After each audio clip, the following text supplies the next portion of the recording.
I tried being a veggie actually a few years ago, Okay, and yeah, me too.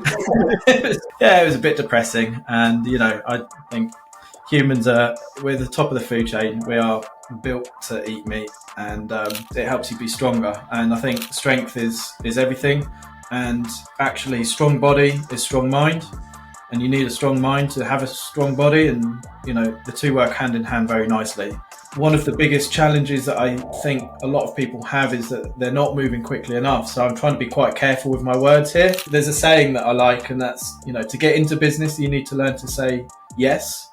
And then to stay in business, you need to learn to say no.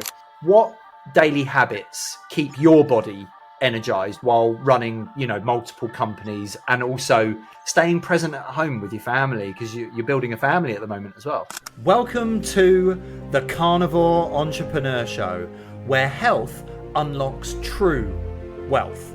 It's time to reclaim your strength, ignite your energy, and live life with purpose. Master your body, sharpen your mind, and dominate your path. Live life how it's supposed to be lived, on your terms. Let's go.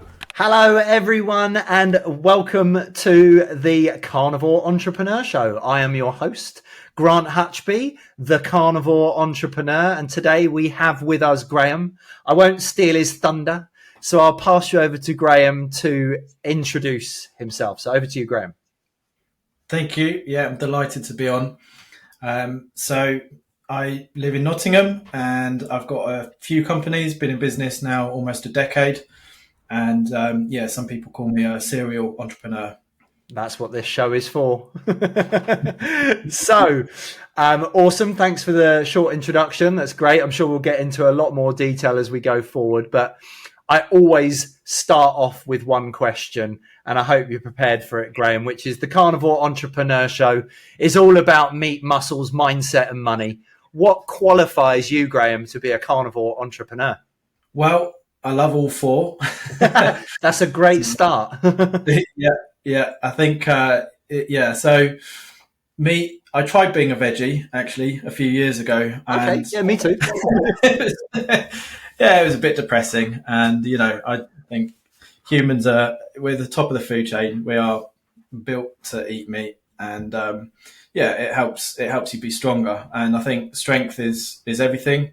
And actually, strong body is strong mind, and you need a strong mind to have a strong body. And the two work hand in hand very nicely.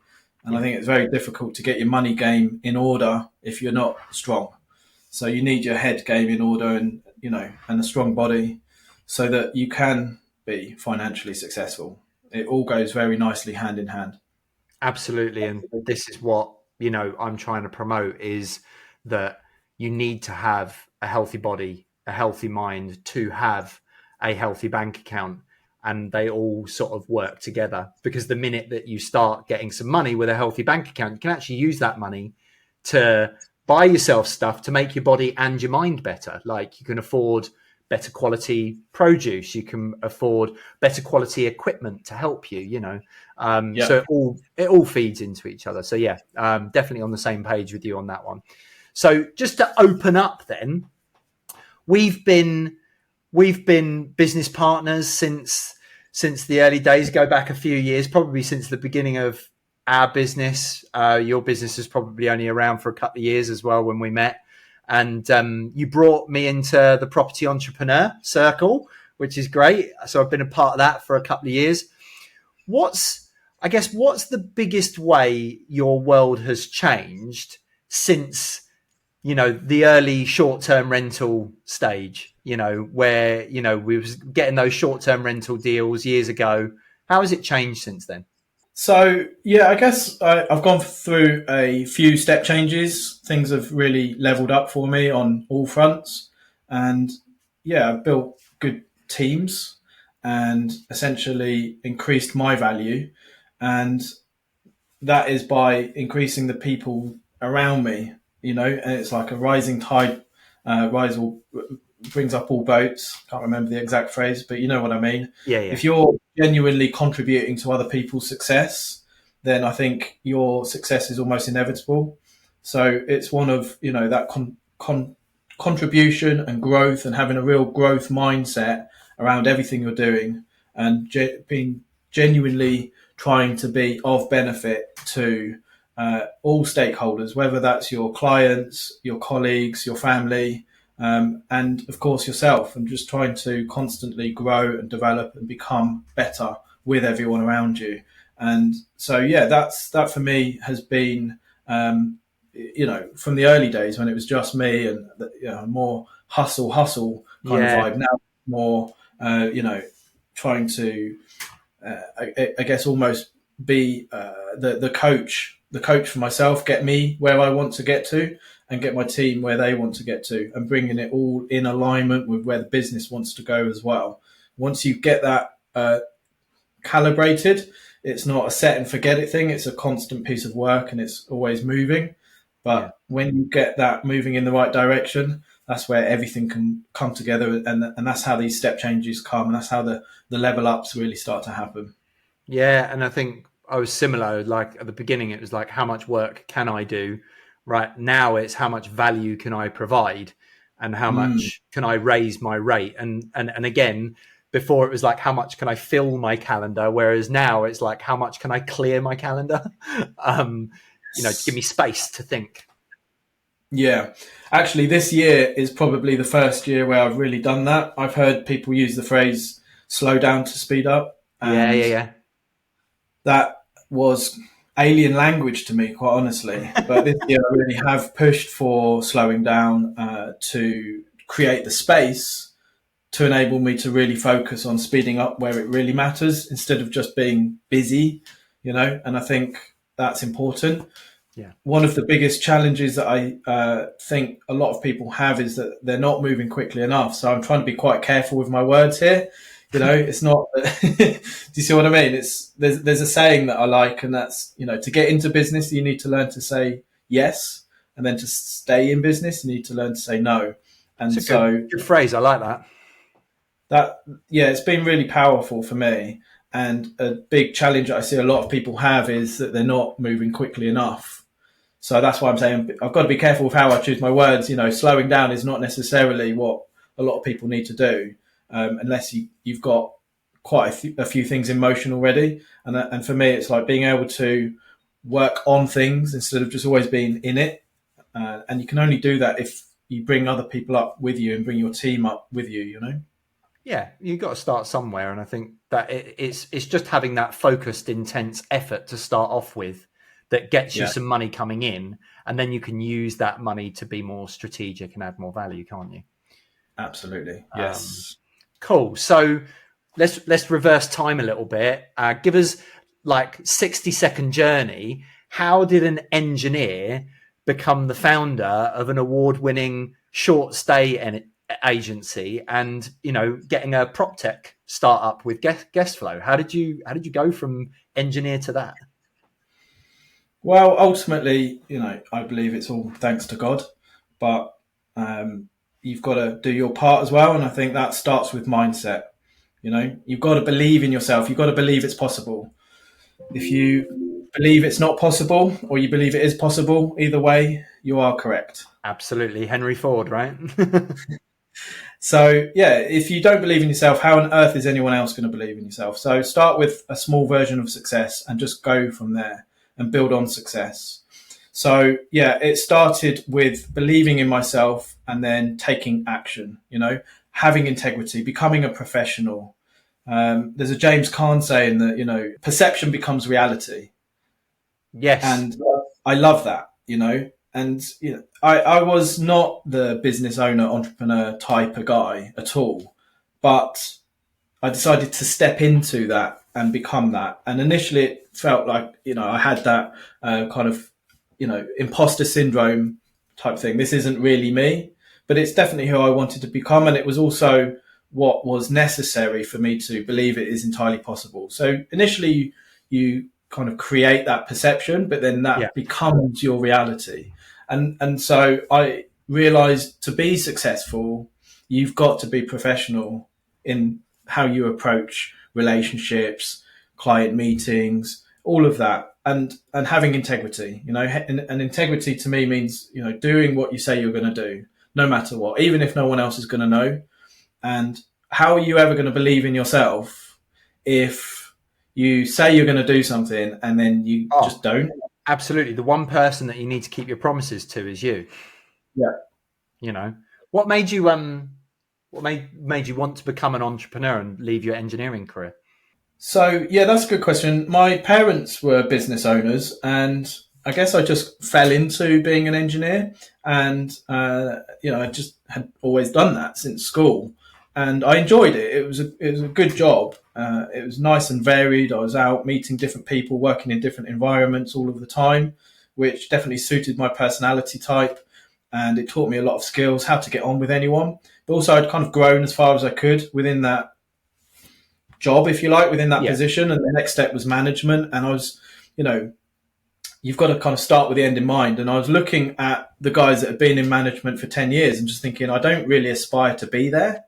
so there was no more growth in what I was doing. And growth is so important, and if you're not growing, then where are you going, so I knew that there had to be more. And initially I was exploring just using my skill set and my experience and starting my own business in the space that I'd always been in, but I could see it was quite a mature, saturated market. It was going to take a decade to really become established, and so much of my success was going to be reliant upon others and things outside of my control. So it wasn't really for me. I was trying to become a successful Forex trader and, really approaching it in a professional way. Yeah. And it's interesting. Someone asked me at the time, they said, well, they said something from a book they were reading that you're on the right path when you lose track of time doing what you're something. Doing. Yeah. And that certainly wasn't the case with Forex trading for me. I was waking up into the middle of the night. I was watching the clock. I was, struggling to really separate my emotions from decision making. But in the kind of months of attempting it, I did learn a lot about that. And actually those skills, applying that in business was really powerful.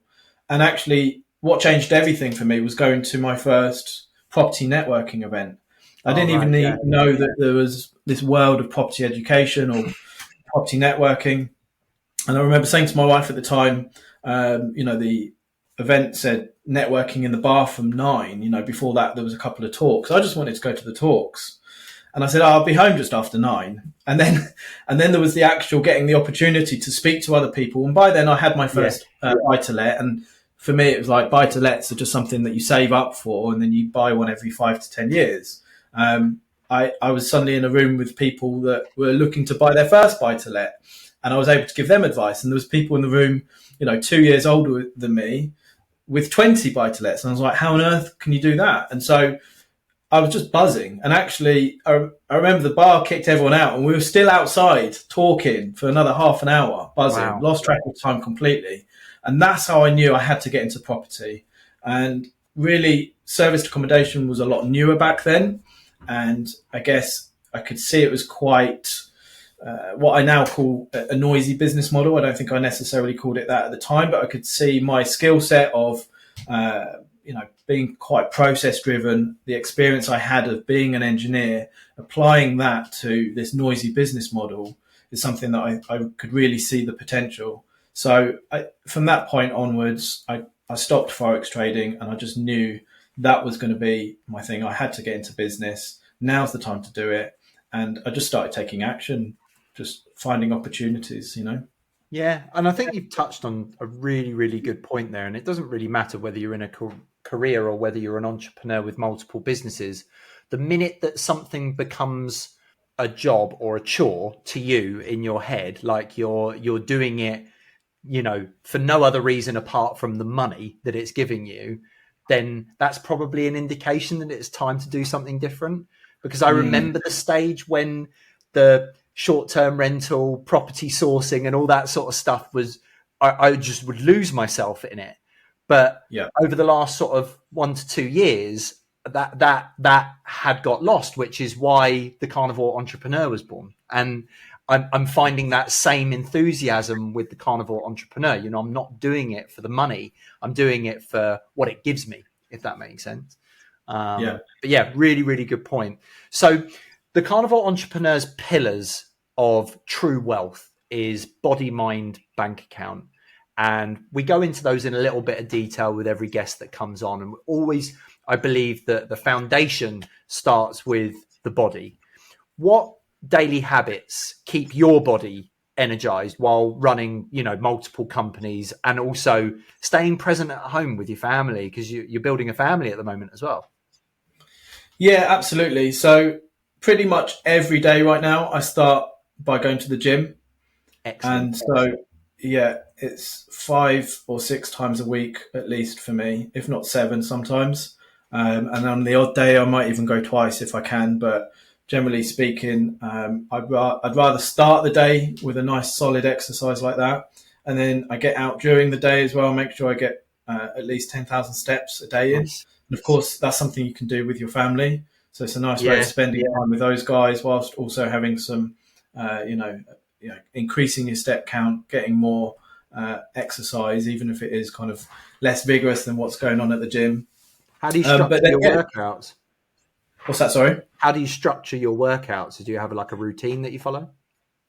Well, I generally go to at least 1 or 2 spin classes a week. I go to body pump. I like being in the classes because it definitely pushes you a bit further. It's, especially when there's others in there, I'm quite competitive. I'm not going to be the one that stops first. I have to be going harder and faster. So that's, whereas if I'm out on the gym floor on a machine, it's harder to just keep going beyond, that kind of that strain point, But otherwise, one of my favourite things lately is the Stairmaster. I don't know why I love it so much. I kind of hate it as well. But yeah, I try and walk up the Burj Khalifa. Nice. 148 flights, is it? That's it. Yeah, 148 floors. Yeah. Yeah. So I try and do that. I'm doing that probably 4 or 5 times a week. And that's a really good way to warm up. Otherwise, yeah, it's just out on the weights. But I probably could be more structured. I probably would benefit from having a PT. I generally just go and do a round on all of the weights, quite honestly. Okay, cool. So obviously that's your sort of physical routine. Are there any sort of rules around nutrition that you've had, or any tweaks that you've made to your nutrition to really boost your energy and your stamina? So yeah, I generally don't eat all morning, if not all day. I'm just on black coffee. Do a lot of fasting, do you? Yeah, well, yeah, you could call it intermittent fasting. Obviously I drink a lot of water. I have creatine in the water in the morning, and then black coffee. And then I might, if I am peckish or I know I'm going to be in a meeting in the afternoon, then I'll have a couple of boiled eggs only, and that really helps. If I eat a big breakfast, then that's it. I'm kind of sluggish after that, and actually I get hungry within a couple of hours, and then I'm eating a big lunch, and then really I just want to go to bed. So. I think the hungry, if you're staying hungry, like physically, then you are mentally as well. So yeah, that definitely helps. I'm not super strict on myself with counting calories and measuring food and macros. I probably would have better results if I was, but I do like to strike the balance between, enjoying life as well as kind of getting the results that matter. Do you know what? At the end of the day, as long as you're, in my mind, as long as you're eating as close to the ground as you possibly can. And what I mean by that is, eating whole foods 80 to 90% of the time, treating yourself every now and again. Like, it's not about being perfect, and counting calories, it is not necessary if you're eating whole foods, because your body should tell you. The problem with processed foods is your body gets confused as to, how many calories you've put in, because they're so muddled up. Yeah, no, absolutely. So I'm a big one on that. I always look at packets, and not so much to look at the calories, but to look at the ingredients. And if there's ingredients I don't know how to pronounce, then that is a really good one. If you look at the ingredients and you find it difficult to pronounce, don't eat it. Generally speaking, that's a really good rule. Yeah. And yeah, you just think, if I was to make this at home, how long would it last?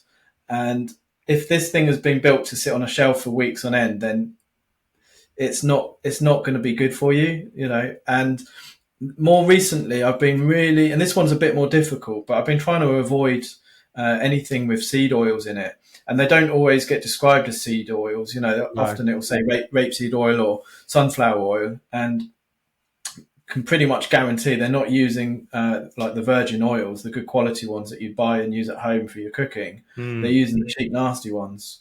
And you know, it is, if you look at the process they go through to develop this, it's amazing. They've even made it, you know, like safe for human consumption. It's cheap, nasty, industrial output, quite honestly, and it's put in so many foods, and it's actually really difficult to avoid it. So even if something doesn't have a lot of ingredients, if it's got oils in it, I will try and avoid it. And I think that's really helped me, you know.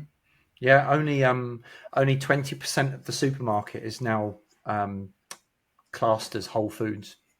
Wow. It's nuts. 20 to 25%, I think.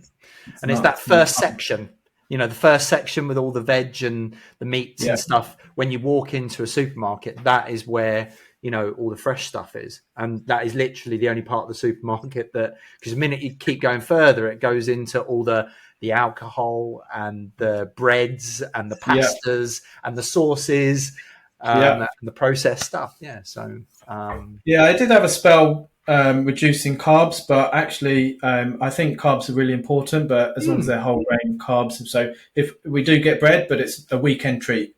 So instead of boiled eggs, maybe at the weekend we'll have fried eggs on toast, but it's proper good quality whole milk sourdough toast, low ingredient stuff, you know. It's going stale within a day. That's the stuff you want. Yeah. And it's delicious, you know. So and then actually we love salmon, so we like eating salmon, and again, avoiding farmed salmon is very difficult. So any dish that you get that might have salmon in it, or if you eat salmon at any restaurant, it's going to be farmed salmon. So trying to get wild sockeye salmon, it is possible. There's maybe 2 supermarkets that do it. It's the 2 expensive ones, but it's so much more delicious and it's so much more healthy. It's something that Tony Robbins talks about, actually. You are what you ate, and it takes a minute to get your head around that. But essentially, if they're feeding the animals cheap, nasty crap, and then you're eating that animal, like you're by default getting a lot of the crap that they're being fed. So, and salmon is a big one for that. And this farmed salmon, if you look into that, is pretty nasty. So, we try and just be quite selective in what we're eating and where we're getting it from. Yeah, no, it's a good shout. And again, that's what, you know, having a healthy bank account can buy you, isn't it? The ability to choose much better produce and pay the little bit extra for your body. Yeah, you're right. I remember I had some coaching students come to mine, and we had a coaching session for the day, and I took them out, and I think I was actually offering to cook for them for lunch, and just went to the supermarket together, and I was just grabbing whatever I wanted to grab, including organic ingredients. Yeah. And in the afternoon, he kind of confided in me and said, I aspire to get to that point where I can go into a supermarket and just grab things without looking at the price. And so that was a bit of a wake up for me, really. It's like big part of my day is about gratitude, and gratitude is something that it takes conscious effort to practice it. Yeah. And we all can be guilty of taking things for granted and getting too familiar with things. But just that ability to be able to do that and go and get healthy ingredients without even thinking about the price. Yeah. That makes it really worth it, you know, because this is why all these things all feed into each other. Getting your health in order means it's more likely you're going to get your head in order, which means it's more likely you're going to get your bank balance in order, which feeds straight back into the first part. It sustains the ability to have the space in your life to go to the gym, to be able to go to the supermarket and buy the healthy ingredients without having to be too concerned about the price. And of course, that just feeds into this nice positive loop then. Yeah, it can sometimes, as an entrepreneur, definitely be like, oh, I need this, I need that, I'm going after this, I'm going after that. And you actually forget some of the things that you've achieved And just simple things like going into a supermarket and being able to grab off the shelf without looking at a price. And my mate says it to me all the time. He was like, do you know how much that is? And I'm like, no. I just go grab and pay. And, you know, I think, but also it allows you that mind space as well. So you've got to be grateful that you can do it, but also grateful that you've then got that mind space. So you don't have to be thinking about things like the price of bread or salmon or meat, you know. That's right. Yeah, it is. Look, it takes effort, and it is hard work to become successful, but anyone can do it. You know, there's someone that I know who, you know, he himself says, "Oh, I'm not the brightest spark. I'm not that intelligent." I'm like, "No, you're very intelligent. You might not be very well educated, didn't do very well in school, but you're very intelligent because you're wise enough to take action, you know, and to make the effort." And I think, you know, that effort is absolutely worth it, because yes, it is hard, but so is being poor and unhappy and constantly having to worry about, can you afford to put enough food on the table, or, you know, being able to afford the ingredients you want so that you can be healthy. That's also very hard. So everything's hard. You just got to choose the hard that you want. Yeah, make the hard decision now so that your life is easy, rather than making the easy decision now and make your life hard, right? Yeah, that's what they say. But I think growth is about getting bigger challenges. Your reward for overcoming challenges is bigger challenges, and actually having that mindset, having the mindset of like, I'm going to overcome these challenges, and now I'm facing even bigger challenges. Good, thank you. You know, thank God for these challenges I've got, because challenges really are there to teach you what you need for what is yet to come. Yeah. You know, you've got to overcome these challenges. You've got to have that mindset of just growth and pushing through and moving quick and taking action and doing the hard thing and facing these things head on, instead of avoiding them and trying to go for the easy life now. And yes, it gives you more luxury, more comfort, more space. And some would say, yeah, that is an easier life. And of course, for me, it is worth the effort. And yeah, I do understand what you mean by that easier life. You know, you definitely can have a lot more space in your life, and your ability to overcome challenges becomes easier as well. You know. Yeah, no, absolutely. And I think that nicely leads us into the second pillar, which is the mind, right? Now, I know that you do ice baths. I do ice baths as well. Be interesting to know from your perspective. We can talk about, you know, we could have talked about the physical benefits of ice baths, which, you know, reducing inflammation, all that sort of stuff. But I actually find that ice baths have a real profound impact on your mind. What do they do for you? Well, it's interesting because it's something I wanted to get into for quite a while, and so did my friend. And it was during the COVID time. I was going through a difficult patch. I was going through a divorce, and my friend was going through a difficult time as well. And we said, right, come on, let's just do it. And actually, unlike you with a professional setup, we just got a chest freezer. Yeah, nice. Chuck some ice in it. Well, yeah. Well, you don't need to, because you just turn it on, don't you? Yeah. Yeah, you just silicone the edges and fill it up with water and turn it on. And actually, it gets really cold. You have to kind of be quite careful as to how long you leave it on, else the whole thing will just into one solid ice block. But if you put a load of salt in there with it, you can get it down to like 0.5 degrees. So really, really cold. And we got into it together, and we were doing it 3 or 4 times a week. And it's just fantastic, the resiliency you get from getting in that water. And it was nice doing it with a friend as well, because there was a bit of competition. We started by saying it's got to be 2 minutes minimum. It's not worth it if you're going to get in for less than 2 minutes. And actually, the first minute is incredibly difficult. And once you'll be on there and you've got control of your breathing, actually, once you get to 2 minutes, it's almost like, well, I don't want to shortchange myself. I don't want to get out too early. So we were like going up and up and up. And then we got to 5 minutes, and then 7 minutes, and then it got a bit silly. And I mean, I wouldn't recommend it actually. I remember the time I did 11 minutes. And, Yeah, after that, you start getting a bit warm, and that's the early onset of hypothermia. So that's the warning sign. You know, there's people that have died in the ice out in the Arctic and they've taken off all their clothes because they get so hot, and that's actually hypothermia. So that's not good. But but you know, going to that point, and I remember thinking this is probably beyond healthy now because of getting the sauna afterwards, and I got to the point where I was sweating, but I was still shivering. Yeah. That means your core is My core was very cold. Yeah, absolutely. But you know, so 5 minutes for me is the perfect place. You know, you're definitely not shortchanging yourself. You're going beyond what's comfortable to the point where it gets comfortable. And I think just that in itself is a lesson, right? But then I'd find whether you start your day with it or whatever, once you've done that, it's such a short burst of intense stress that actually nothing touches you after that. No. Things that are normally stressful, or team members coming to you with this thing that's like, you know, what do I do? I'm so stressed. It's like, it just bounces off you like water. You're just like, this is easy. I've just sat in that ice for 5 minutes. You think this is hard?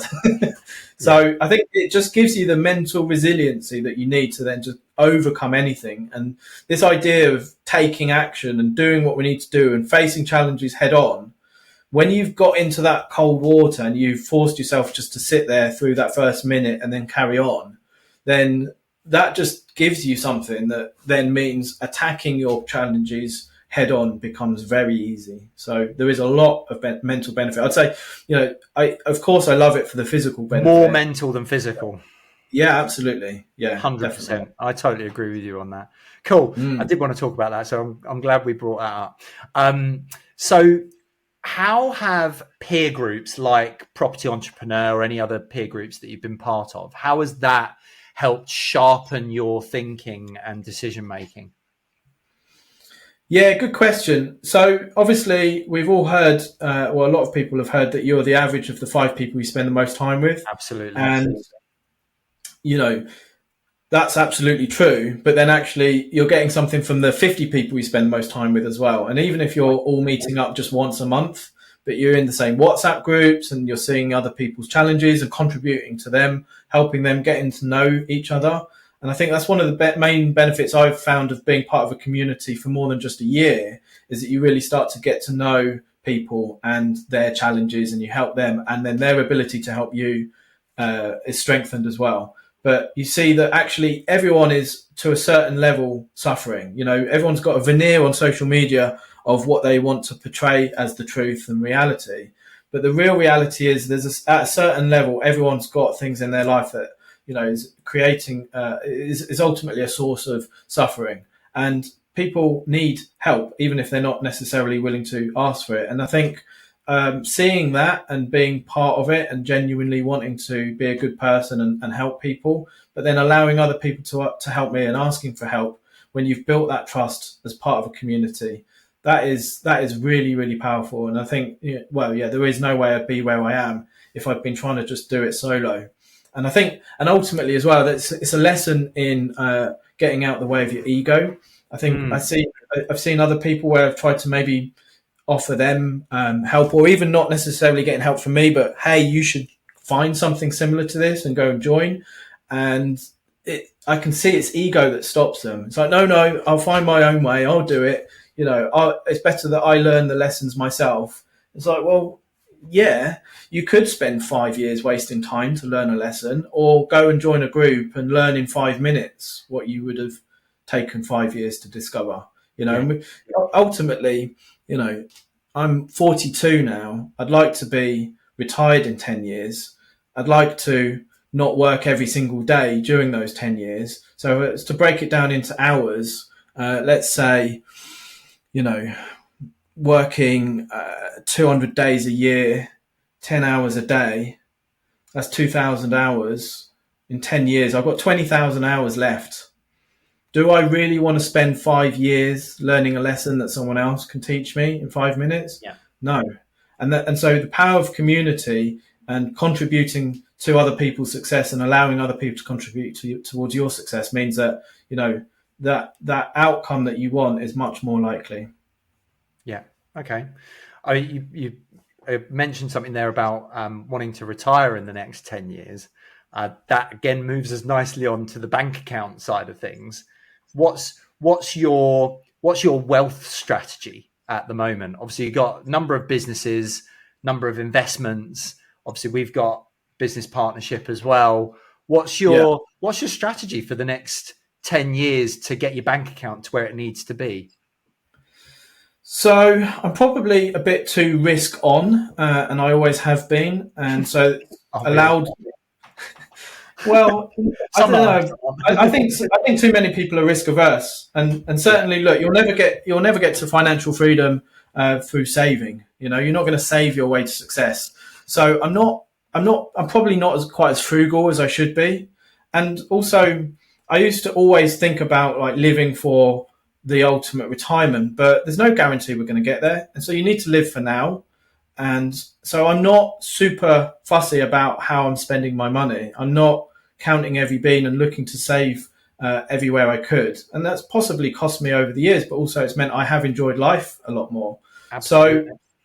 So yeah, I think you do need to speculate to accumulate. And ultimately it starts with cash flow. So obviously having a property management company is very much a cash flow strategy. And that there allows me to start paying the bills, putting food on the table, but ultimately buying back my time, because the cash flow, as it increases, allows you to put team members in place to take over things that you were doing yourself. So then you've got space and time to work on bigger plays. For example, my software company, Guestflow, we are going to build that into a global success. It's for short-term rental agents that want to really enhance the guest experience and streamline operations. But our ability to kind of provide value to businesses around the world has come from the fact that I had space to be able to focus on building that and finding the best co-founders to work with. And that wouldn't have happened if I hadn't sorted out my cash flow first. So it's cash flow first, and then it's your profit plays. And for me, the other profit play, and I guess you could call it an asset play, it's investments. Not so much in real estate, which makes me a bit unusual compared to most people in, our peer group. Yeah. For me, I'm more into digital assets. I think, we're in a digital world. So Bitcoin, but also for me, I think part of my strategy moving forwards is companies that are investing in Bitcoin. So if I'm investing in a company that's got what they call accretive dilution, so essentially as a shareholder, if you were to measure the amount of Bitcoin these companies have per share, if that's going up, that's a good investment if you believe in Bitcoin, that is. Yeah. And for me, Bitcoin's got a binary outcome. It might go to zero or it will succeed. And success means in 10 years from now, I wouldn't be surprised to see each Bitcoin being worth north of 10 million. So if I'm buying shares in a company that is adding Bitcoin, then I see that as potentially a good investment. If I can do that through a tax-free wrapper like an ISA, which you can't do by buying Bitcoin yourself, then that for me is a nice strategy to have. But it's a long-term play. I'm not here to try and make a quick buck. That's ultimately it doesn't work. It's how you have short-term success pushing for a quick buck. So business is a great way to get the cash flow, and then other businesses can be a great way to create space in your life and then have excess cash flow, excess profit, and of course then you need to invest that wisely. And the trap that a lot of people fall into is, so although I've said I'm not super frugal, I am careful to just sustain, and this is why gratitude is so important, because you can say, well, I am actually super grateful for my standard of living and how things are. The trap that people can fall into is as they earn more and their businesses become more successful, they just keep increasing their standard of living and spending more and more. And of course, that means retirement becomes even more difficult unless you plan to suddenly massively decrease your standard of living for retirement. But what kind of retirement would that be? So actually, got very used to a reasonable standard of living. And then you say, right, well, this is what it costs. And if I get my investments to a place where they can easily cover that, well, now you've got true financial independence, right? Which is a great place to be.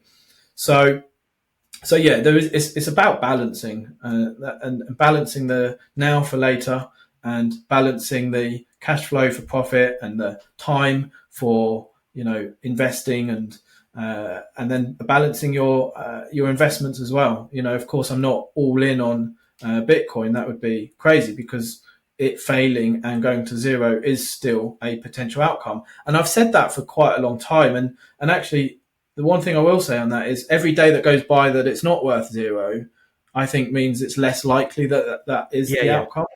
Yeah. Especially now we've got nation states buying in. We've got major corporations from around the world like embracing a Bitcoin treasury strategy. For me, it's a no-brainer.